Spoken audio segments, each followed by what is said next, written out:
Hi friends, welcome back to my channel. ఈరోజు మీకు ఈ సీరియల్లో ఏం జరిగిందో తెలుసుకోవాలి అనుకుంటున్నారా? అయితే వెంటనే మనం సీరియల్లోకి వెళ్ళిపోదాం. ఇక కేశవ ఆలోచన తెలుసుకున్న మహాలక్ష్మి వెంటనే మాధవకి మంచి సంబంధం చూసి పెళ్లి చేయాలంటూ ఇక చక్రితో మాట్లాడుతుంది.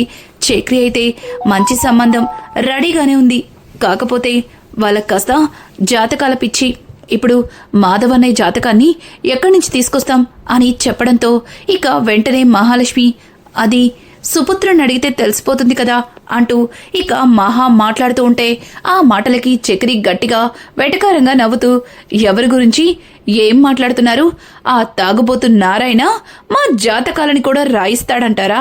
అసలు మీరు మరీ ఇంతలా తాగుబోతు నారాయణ్ణి నమ్ముతున్నారా అంటూ ఇక చక్రి మాట్లాడుతూ ఉంటే అదే టైంలో అక్కడికి నారాయణ వచ్చి, మా అమ్మ నా గురించి మంచిగా ఆలోచించింది. మా అమ్మ ఆలోచనని ఎప్పుడు నేను అనుసరిస్తాను. రేయ్, నువ్వు నా కొడుకువైనా నా గురించి ఇలా ఆలోచిస్తున్నావురా? నేను తాగుబోతు నారాయణ్నే, కానీ మరీ పిల్లల్ని పట్టించుకోలేనంత కాదు. నా దగ్గర మీ అందరి జాతకాలు ఉన్నాయి. అమ్మా ఇప్పుడే వస్తానాగు అంటూ ఇక నారాయణ లోపలికి వెళ్ళి ఒక టంకు పెట్టెలో నుంచి ఇంకా మాధవ జాతకాన్ని తీసి మహాలక్ష్మి చేతిలో పెడతాడు. ఒక్కసారిగా మహాలక్ష్మి ఆ జాతకాన్ని చూసి తెగ సంబరపడిపోతుంది. ఇదిగోండి పెద్ద జాతకం రెడీ, ఇక పెళ్లి వాళ్ళని రేపే రమ్మని చెప్పండి అని చెప్పడంతో ఇక వెంటనే చక్రి అయితే పెళ్లి వాళ్ళకి ఫోన్ చేసి రేపు ఉదయమే పెళ్లి చూపులని అనే జాతకం సిద్ధంగా ఉందని చెప్పడంతో ఇక వాళ్ళు కూడా అంగీకరిస్తారు. ఇది ఇలా ఉండగా ఇంతలో కన్నా వచ్చి అదంతా విని, ఏంటి పెళ్లి చూపులంటున్నారు, కొంపు తీసి నాకేనా అంటూ సిగ్గుపడుతుంటే, రేయ్ వేలడంత లేవు, నీకు పెళ్లి కావాలా? ముందు డిగ్రీ పాస్ అయి చూపించు అంటూ ఇక చక్రి అయితే కన్నా నెత్తి మీద మొట్టికాయ వేస్తాడు. ఇక ఇంతలో మహాలక్ష్మి, రేయ్ రేపు పెళ్లి చూపులు, పెద్దిని వాళ్ళకి నచ్చేలాగా రెడీ చేసే బాధ్యత నీదే అని అంటుంటే, థ్యాంక్ యూ వదినా, అన్నయ్య పెళ్లిలో నాకు ఈ అవకాశం ఇచ్చినందుకు అంటూ ఇక కన్నా అయితే వెంటనే తన గదిలో ఉన్న కొన్ని మేకప్ కిట్స్ ని తీసుకొస్తాడు. అవి చూసిన మహాలక్ష్మి, ఏంట్రా ఇదంతా అని అంటుంటే, ఎందుకంటే రేపు అన్నయ్యకి మేకప్ చేయడానికి అంటూ ఇక కన్నా చేసే పనులకి మహాలక్ష్మి పగలపడి నవ్వుతుంది. ఇంతలో మాధవ అక్కడికి రావడంతో ఒక్కసారిగా మాధవని చూసి అందరూ కూడా సైలెంట్ అయిపోతారు. ఏంటి నేనొచ్చే వరకు అందరూ కూడా లొడలొడ మాట్లాడుతూ పగలపడి నవ్వుతున్నారు, నన్ను చూసి సైలెంట్ అయిపోయారు, మళ్ళీ ఏం చేయబోతున్నారు అని అడగడంతో ఆ మాటలకి ఇంకా మహాలక్ష్మి అయితే, చక్రి మీతో ఏదో చెప్తాడంట అంటూ చక్రి వైపు చూస్తుంది. ఇక చక్రి అయితే, ఏం లేదన్నయ్య, రేపు నీకు పెళ్లి చూపులు అంటూ ఇక చక్రి చాలా క్యాజువల్ గా చెప్పడంతో ఆ మాటలకి ఒక్కసారిగా ఇక మాధవ, మళ్ళీ ఏంటమ్మా ఇదంతా అని అంటూ ఉంటే ఇంకా పక్కన ఉన్న నారాయణ, రేయ్ నీకు పెళ్లి చేస్తేనే కేశవ పెళ్లి చేసుకుంటా అంటున్నాడు, కనీసం వాళ్ళ కోసమన్నా నువ్వు పెళ్లి చేసుకోరా అంటూ నారాయణ మాట్లాడడంతో ఒక్కసారిగా మాధవ షాక్ అయిపోతాడు. ఇక చక్రి అయితే, ఇదిగో నిన్ను ఎందుకే మధ్యలో దూరద్దన్నది, అయినా అన్నయ్యతో ఎలా మాట్లాడాలో కూడా నీకు తెలీదా అంటూ ఇక చక్రి అయితే నారాయణ్ని కసురుకుని, అదేం లేదన్నయ్య, నీకు పెళ్ళైన తర్వాత కేశవ పెళ్లి చేస్తే బాగుంటుంది కదా, లేకపోతే చిన్నవాళ్ళు పెళ్లి చేసుకున్నా పెద్దవాడికి పెళ్లి కాలేదని నీ గురించి నలుగురు రకాలుగా చెప్పుకుంటారు, అది మాకు ఇష్టం లేదన్నయ్య, అందుకే ముందు నిన్ను పెళ్లి చేసుకోమని చెప్తుంది అంటూ ఇక చక్రి అయితే మాధవకి నిదానంగా అర్థమయ్యేలా చెప్తాడు. ఇక మహాలక్ష్మి అయితే మాధవని పెళ్లి చూపులకి ఒప్పిస్తుంది. ఇంకా అందరి మాటని కాదనలేక మాధవ కూడా పెళ్లి చూపులకి అంగీకరిస్తాడు. ఇక ఉదయాన్నే పెళ్లి చూపులకి కావలసిన ఏర్పాట్లన్నీ కూడా నారాయణే దగ్గరుండి జరిపిస్తుంటాడు. అది చూసిన చక్రి, ఇన్నాళ్ళకి ఈ ఇంటి గురించి అలాగే నీకు పుట్టిన పిల్లల గురించి ఆలోచిస్తున్నావు అని అంటుంటే, రేయ్ చూడు, మీ మీద నాకెప్పుడు కూడా ప్రేమ ఉంటుంది, కానీ అది మీకే అర్థం కావట్లేదు అంటూ ఇక నారాయణ అయితే, ముందు పక్కకి తప్పుకో, ఈరోజు ఫుల్లుకి పెళ్లి చూపులు, ఇక పెళ్లి జరిగిపోతే నాకు చాలా బాధ్యత తీరిపోతుంది అంటూ నారాయణ మాట్లాడుతుంటే అప్పుడే కేశవ వచ్చి, అయ్ బాబోయ్, నారాయణ మాట్లాడే ప్రతి మాట ఈ చెవులకి కొత్తగా వినిపిస్తున్నాయి అంటూ ఇక కేశవ మాట్లాడుతూ ఉంటే ఇంతలో మహాలక్ష్మి కన్నా ఇద్దరు కూడా పెళ్లి వాళ్ళు వచ్చేస్తున్నారు అంటూ ఇక లోపలికి పరుగులు తీస్తారు. ఒక్కసారిగా ఏంటి పెళ్లి వాళ్ళు వచ్చేస్తున్నారా, మరి అన్నయ్య ఇంకా రెడీ అవ్వలేదు అంటూ చక్రి మాట్లాడుతూ ఉంటే ఇక అక్కడే ఉన్న కన్నా, అన్నయ్య నేనుండగా అన్నయ్య రెడీ అవ్వకుండా ఎలా ఉంటాడు, ఇదిగో 5 నిమిషాల్లో అన్నయ్యని రెడీ చేసి ఇక్కడికి తీసుకొస్తాను అంటూ ఇక కన్నా లోపలికి వెళ్ళి, అన్నయ్య నువ్వు రా అంటూ ఇక మాధవకి రెడీ చేస్తుంటాడు. ఒక్కసారిగా మాధవ, రేయ్ ఇదంతా నాకిష్టం ఉండదురా, ఎందుకు ఏం వద్దు, ఇలాగే వెళ్ళి కూర్చుంటాను అని అంటుంటే, చూడనయ్య ఈ పెళ్లి చూపుల్లో నువ్వు వచ్చే వదినకి హీరోలో కనిపించాలి, నిన్ను చూడగానే వదిన తనని తాను మాయమర్చిపోవాలి, అలాగే ఇప్పటికిప్పుడే మీ అత్తమామలు పెళ్లి చేసేస్తాను అనాలి అంటూ ఇక కన్నా అయితే పెద్ద పెద్ద మాటలు మాట్లాడుతుంటే, రేయ్ ఏంట్రా నువ్వు కాలేజ్కి వెళ్తున్నావా, లేకపోతే అసలు నువ్వేం చేస్తున్నావు, నీ మీద నాకు డౌట్గా ఉంది, అసలు నువ్వు కాలేజ్కి వెళ్తున్నావా అంటూ ఇక మాధవ మాట్లాడుతుంటే, అన్నయ్య పెళ్లి వాళ్ళు వచ్చేస్తారన్నయ్య, నువ్విలా టైం వేస్ట్ చేయకు అంటూ కన్న గబగబా ఇక మాధవని రెడీ చేస్తూ ఉంటాడు. ఇంతలో పెళ్లి వాళ్ళని కూర్చోపెట్టి అందరూ కూడా మర్యాదలు చేస్తూ ఉంటారు. ఇక పంతులు గారు, అయ్యా అబ్బాయి జాతకం అని అంటుంటే ఇక చక్రి, చూడండి అబ్బాయి వస్తాడు, అబ్బాయితో పాటు అబ్బాయి జాతకం వస్తుంది అన్నయ్య అంటూ ఇక మాధవని పిలవడంతో మాధవ కూడా వచ్చి ఇక అమ్మాయికి ఎదురుగా కూర్చుంటాడు. ఇక మాధవని చూసినా వాళ్ళందరూ కూడా సంతోషిస్తారు. అబ్బాయి చూడటానికి చాలా బాగున్నాడు కదా అని అంటూ ఉంటే ఇంతలో పెళ్లి కూతురు తండ్రి, చూడండి అబ్బాయి బాగానే ఉన్నాడు, కానీ అబ్బాయి జాతకం కూడా బాగుండాలి కదా, చూడండి మీ అందరినీ చూసిన తర్వాత, మీ ఇల్లు చూసిన తర్వాత మీ ఇంటికి మా అమ్మాయిని కోడలిగా చేయడంలో మాకెట్లాంటి అభ్యంతరం లేదు, కానీ మాకు కంపల్సరిగా అమ్మాయితో జాతకం కుదరాల్సిందే అంటూ ఇక పెళ్లి కొడుకు తండ్రి మాధవ జాతకాన్ని అడగడంతో ఇక చక్రి అయితే మాధవ జాతకాన్ని తీసుకొచ్చి పంతులు గారి చేతిలో పెడతాడు. ఇంకా అక్కడే ఉన్న మహాలక్ష్మి, చూడండి మా పెద్ది మనసు ఎంత స్వచ్ఛంగా ఉంటుందో ఆయన జాతకం కూడా అలాగే ఉంటుంది, కావాలంటే బాగా చూసుకోండి అంటూ ఇక మహా మాట్లాడుతూ ఉంటే ఒక్కసారిగా పంతులు గారు జాతకాన్ని తిరగేసి దాన్ని చూసి షాక్ అయిపోతాడు.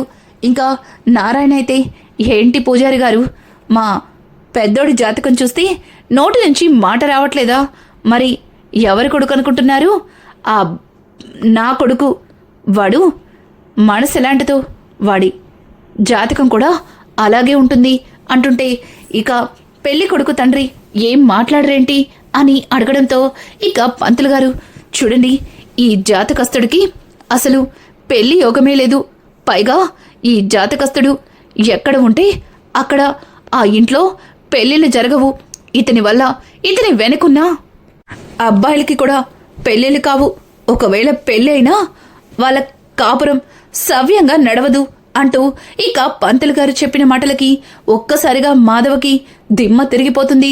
అలాగే అక్కడ ఉన్న వాళ్ళందరూ కూడా షాక్ అయిపోతారు.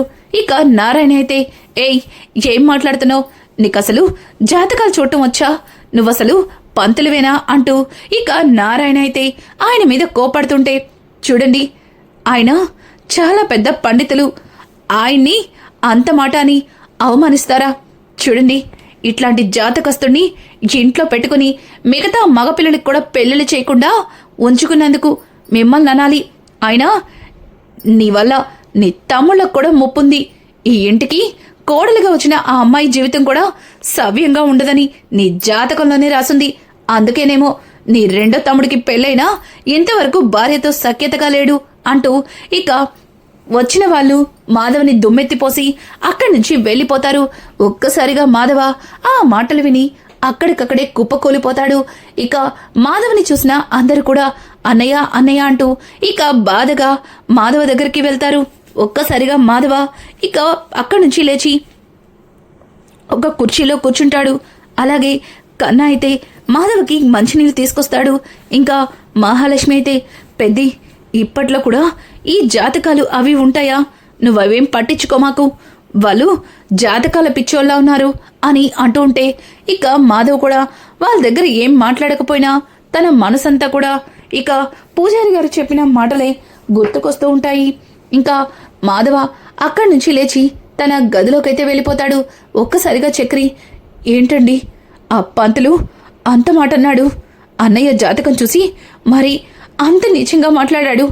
అన్నయ్య ఈ విషయాన్ని ఎలా తీసుకుంటాడా అని నాకు భయంగా ఉంది అంటూ ఇక చక్రి మాట్లాడుతుంటే ఆ మాటలకి మహాలక్ష్మి, చూడండి పెద్ద ఏమీ అంత పిరికివాడు కాదు, అలా అని ఆయన వల్ల వాళ్ళ తమ్ముళ్ళ జీవితాలు నాశనమవుతాయంటే పెద్ది అస్సలు తట్టుకోలేడు. ఇప్పుడు పెద్ది ఎలాంటి నిర్ణయం తీసుకుంటాడో ఏంటో అంటూ ఇక మహాలక్ష్మి కూడా భయపడుతుంది. అలా అందరూ కూడా వెళ్ళి నిద్రపోతారు. ఇక ఉదయాన్నే మహాలక్ష్మి లేచేసరికి ఇంట్లో మాధవ కనిపించడు. ఒక్కసారిగా మాధవ కనిపించకపోవడంతో ఇక మహాలక్ష్మి అయితే చాలా కంగారుగా చక్రినైతే నిద్రలేపుతుంది. చక్రితో పాటు మిగిలిన వాళ్ళు కూడా లేచేసరికి ఏమైంది అన్నట్టుగా అటు ఇటు చూడటంతో ఇక మహాలక్ష్మి అయితే, పెద్ది కనిపించట్లేదు, ఇల్లంతా చూశాను కానీ పెద్ది ఎక్కడా లేడు, నాకెందుకో పెద్ది విషయంలో భయంగా ఉంది అంటూ ఇంకా మహాలక్ష్మి చెప్పిన మాటలకి ఒక్కసారిగా అందరూ కూడా షాక్ అయిపోతారు. ఇక చక్రి అయితే, ఏమండి ఎందుకు కంగారు పడుతున్నారు?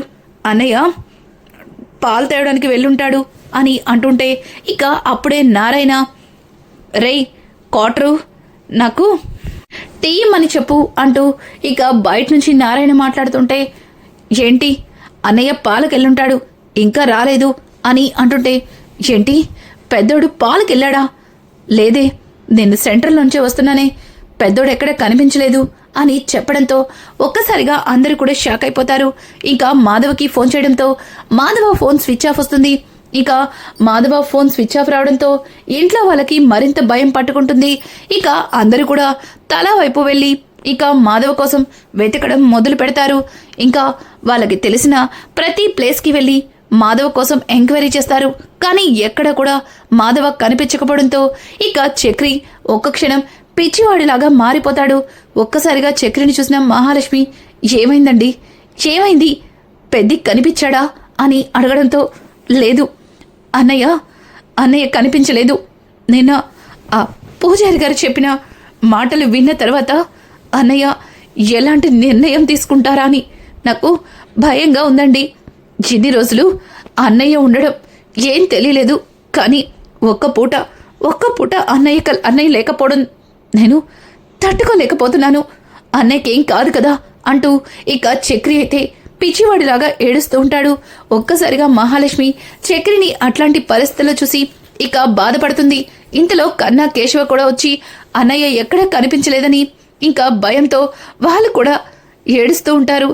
ఇంతలో మహాలక్ష్మి, చూడండి బాధపడితే ప్రయోజనం లేదు, ముందు పెద్ది గురించి మనం పోలీస్ స్టేషన్లో కంప్లైంట్ ఇద్దాం అంటూ ఇక మహా చెప్పిన మాటలకి చక్రి అలాగే మహా ఇద్దరు కూడా స్టేషన్కి వెళ్తారు. ఇక మాధవ ఫోటోని ఇచ్చి ఇంకా స్టేషన్లో మాధవ కనిపించట్లేదని కంప్లైంట్ ఇస్తారు. ఇంతలో ఇంటికి రావడంతో ఇంట్లో తాయారు ఇక అలాగే తన అన్నయ్య అయితే ఉంటారు. వాళ్ళిద్దరిని చూసిన చక్రి కోపంతో అక్కడి నుంచి లోపలికి వెళ్ళబోతుంటే, రేయ్ ఆగరా, ఎందుకలా చూస్తున్నావు? పెద్దోడు కనిపించలేదంటే మాకు కూడా బాధగానే ఉంటుంది. ఎంతైనా వాడు నా అన్న కొడుకు, అలాగే నా కూతురు జీవితాన్ని నిలబెట్టినవాడు. అట్లాంటి వాడి గురించి మేము తప్పుగా ఏమీ అనుకోవట్లేదు, బాధపడుతూనే వచ్చాం. చూడండి, మీరు కంగారు పడకండి, మాధవ మళ్ళీ తిరిగి ఇంటికి వచ్చేస్తాళ్లే అంటూ ఇక ఇద్దరు వాళ్ళకి నచ్చ చెప్పడానికి వచ్చినట్టుగా వచ్చి ఇక బయటికి వెళ్ళి, రేయ్ ఆ పెద్దోడు ఎటో పోయాడు, వాడు కనిపించకపోవడంతో వీళ్ళు కూడా పిచ్చివాళ్ళగా వాడి కోసం రోడ్డును పడతారు. తర్వాత ఈ ఆస్తిని ఇద్దరం సమానంగా పంచుకోవచ్చు అంటూ ఇక ఇద్దరు మాట్లాడుకుంటూ అక్కడి నుంచి వెళ్ళిపోతారు. ఇంకా చక్రి అయితే పిచ్చివాడిలాగా బయట కూర్చుని ఏడుస్తూ ఉంటాడు. ఒక్కసారిగా మహాలక్ష్మి చక్రిని చూసి, చక్రి అని పిలవడంతో ఇక చక్రి బాధని తట్టుకోలేక మహాలక్ష్మి భుజం మీద తలవాల్చి ఇక మహాలక్ష్మిని పట్టుకుని బోరున ఏడుస్తూ ఉంటాడు. ఇంకా మహాలక్ష్మి అయితే చక్రికి నచ్చచెప్తూ ఇక చక్రికి ఓదార్చుతూ ఉంటుంది. రానున్న ఎపిసోడ్స్లో ఇంకా మాధవ ఇంటి నుంచి ఎక్కడికి వెళ్ళాడు, అసలు మాధవ తిరిగి మళ్ళీ ఇంటికి వస్తాడా? ఇలాంటి లేటెస్ట్ ఎపిసోడ్స్ మీకు మరిన్ని కావాలి అనుకుంటే మా ఛానల్ని సబ్స్క్రైబ్ చేసుకోవడం